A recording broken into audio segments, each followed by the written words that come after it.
ఇక్కడ వాక్యంలో చెప్తుంది ఏంటంటే, నేను చీకటిలో నుండి ఆశ్చర్యకరమైన తన వెలుగులోనికి మిమ్మల్ని పిలిచిన వాడు. ఎక్కడి నుంచి ఎక్కడికి పిలిచాడంటే దేవుడు? ఎక్కడి నుంచి పిలిచాడంట? చీకటిలో నుండి తన ఆశ్చర్యకరమైన వెలుగులోనికి పిలిచాడు. ఎక్కడి నుంచి పిలిచాడు? మళ్ళీ చెప్పాలి. ఎక్కడి నుంచి పిలిచాడంట? చీకటిలో నుండి పిలిచాడు. చీకటిలో మన కళ్ళు కనిపిస్తాయి కదా. ఇప్పుడు ఉన్నటువంటి కరెంట్ తీసినటువంటి నైట్ పూట మనకు కనపడతాయా?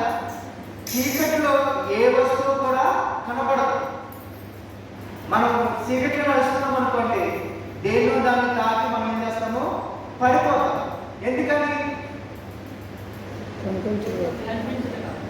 చీకటి ఏం చేస్తుందంటే కళ్ళకు గ్రుడ్డితనాన్ని కలగజేస్తుంది.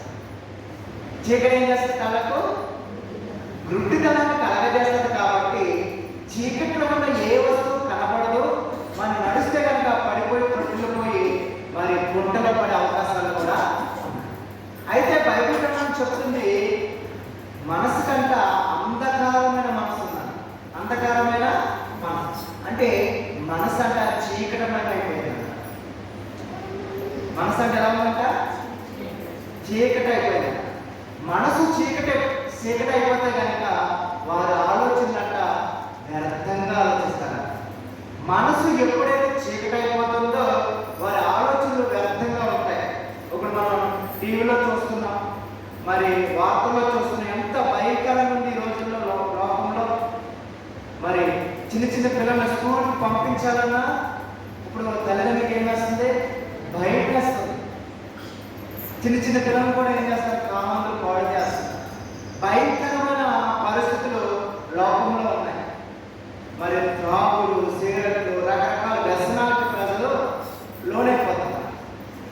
అయితే కళ్ళకు చీకటి గుడ్డితనాన్ని కలగజేసి గుంటలోకి ఎలాగైతే పడేస్తుందో, మనసుకు గుడ్డితనాన్ని కలగజేసి ఈ చీకటి ఏం చేస్తుందంటే నరకానికి తీసుకెళ్తుంది. కళ్ళకున్న గుడ్డితనం పోవాలంటే ఏం జరగాలి? దేవునికి స్తోత్రం కలుగుతారు. గొప్ప భాష అంటే కళ్ళకున్న గుడ్డితనం, చీకటిలో కళ్ళకున్న గుడ్డితనం పోవాలంటే ఏం జరగాలి? ఏం జరగాలి పద్మ గారు? గట్టిగా మీరు చెప్పేది కరెక్టే, గట్టిగా చెప్పాలి. వెలుగు రావాలి. ఇప్పుడు రాత్రి కూడా చీకటి కనపడకుండా చీకటి అవ్వాలి. వెలుగు రాగానే సమస్తము అన్నీ కూడా స్పష్టంగా కనపడాలి. అయితే మనసుకున్న ఈ గుడ్డితనం పోవాలంటే వెలుగైన యేసయ్య మన హృదయంలో ఉదయించాలి. యేసయ్య బైబిల్ చెప్తుంది, లోకమంతటా యేసయ్య ఎలా ఉన్నాడట? వెలుగై ఉన్నాడు. చెప్పాలి, యేసయ్య ఎలా ఉన్నాడు? లోకంలో వెలుగై ఉన్నాడు. ఆయన వెలుగు ప్రతి ఒక్కరి మీద ప్రకాశిస్తా ఉంది. అయితే ఆ వెలుగును కొంతమంది స్వీకరించట్లేదని వాక్యం చెప్తుంది. ఎవరంటే వాళ్ళంట చీకటినే ప్రేమిస్తున్నారంట. ఎవరు దేన్ని ప్రేమిస్తున్నారంట? వెలుగుని ద్వేషించి చీకటిని ప్రేమిస్తున్నారు. వెలుగంటే ఎవరు? యేసయ్య. అంటే యేసయ్యని ద్వేషించి చీకటి ప్రేమించడం అంటే చీకటి దేనికి సాదృశ్యము? చీకటికి సాదృశ్యం కావాలంటే పాపానికి సాదృశ్యం. పాపం ఎప్పుడు ఎక్కడ జరుగుతుంది? ఎక్కువ చెప్పాలి మీరుగా వెనకాలలో. పాపం ఎప్పుడు ఎప్పుడు జరిగింది? చీకటిలోనే జరిగింది. దొంగతనం ఎప్పుడు జరిగింది? పగల జరిగిందా? ఎక్కువ ఎప్పుడు జరిగింది? రాత్రి పూట చీకటిలో జరుగుతుంది. చీకటి సాదృశ్యం అంటే సైతాన్. అంటే సైతానికి సంబంధించిన కార్యకలాపాలన్నీ కూడా చీకటిలోనే జరుగుతాయి. అయితే ఎప్పుడైతే వెలుగు వస్తుందో చీకటి ఏమైపోతుంది? మారు. అయితే కొంతమంది ఏం చేస్తారంటే వెలుగును ద్వేషించి చీకటిని ప్రేమిస్తున్నారు. అంటే వెలుగునందుకు వచ్చినప్పుడు వారి క్రియలు ఏమవుతాయి? కనబడతాయి. ఆ క్రియలు కనబడకుండా వారు ఏం చేస్తారంటే చీకటిలోనే ఉండిపోతారు. అయితే యేసయ్య ఏం చెప్తున్నాడంటే, నేను లోకమునకు వెలుగై ఉన్నాను.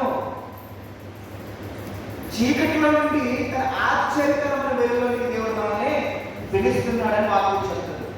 ఎక్కడి నుంచి పిలుస్తున్నాడు?